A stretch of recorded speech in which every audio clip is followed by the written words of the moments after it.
Hi friends, welcome to Storytime with Miss Megan. Today we're going to be reading The Mitten. The Mitten, adapted and illustrated by Jan Brett.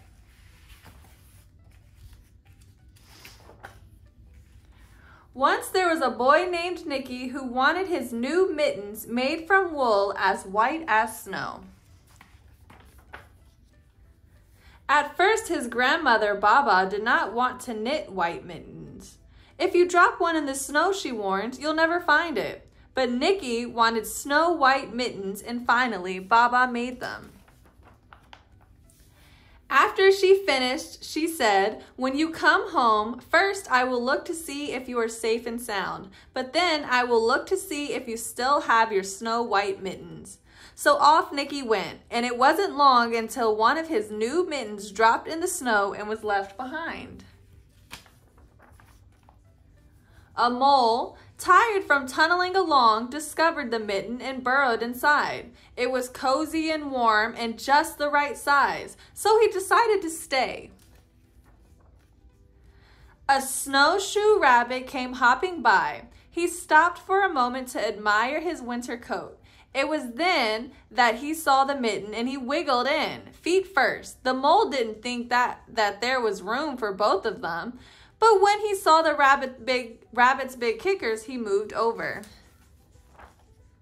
Next, a hedgehog came snuffling along. Having spent the day looking under wet leaves for things to eat, he decided to move into the mitten and warm himself.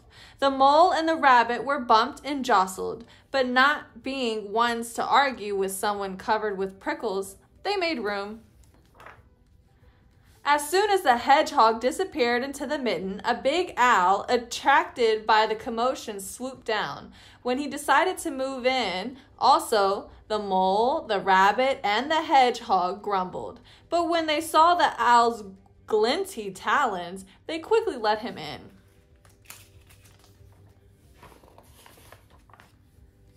Up through the snow appeared a badger. He eyed the mitten and began to climb in. The mole, the rabbit, the hedgehog, and the owl were not pleased. There was no room left, but when they saw his diggers, they gave him the thumb.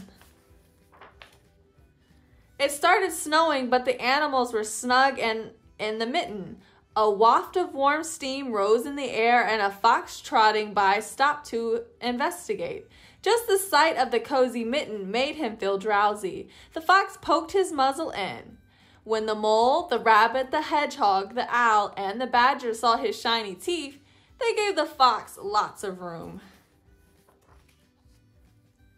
A great bear lumbered by.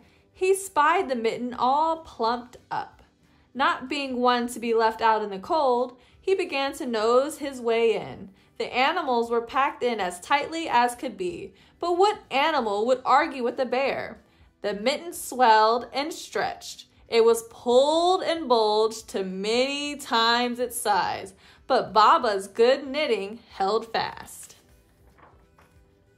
Along came a meadow mouse, no bigger than an acorn. She wiggled into the one space left and made herself comfortable on top of the great bear's nose.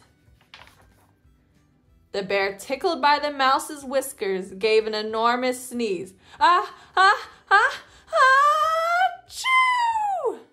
The force of the sneeze shot the mitten up into the sky and scattered the animals in all directions. On his way home, Nicky saw a white shape in a distance. It was the lost mitten silhouetted against the blue sky. As he ran to catch his snow-white mitten, he saw Baba's face in the window. First, she looked to see if he was safe and sound, and then she saw that he still had his new mittens. The end. Thanks for reading with me. Join me next time.